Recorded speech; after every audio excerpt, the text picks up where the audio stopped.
Today I woke up feeling rather demotivated for a lot of reasons, and my to-do list was feeling out of control.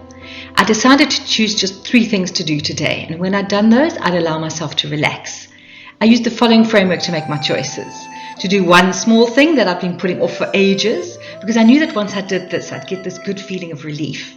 Secondly, to do one big important thing that brings me closer to my goals, because I knew that if I did this, I'd start to feel more motivated and inspired. And thirdly, to do one thing to get me ready for tomorrow, so that when tomorrow comes, I'm going to feel a bit less overwhelmed. Well, guess what? It really worked. I sent a whole lot of positive emotions my way just by doing those 3 things.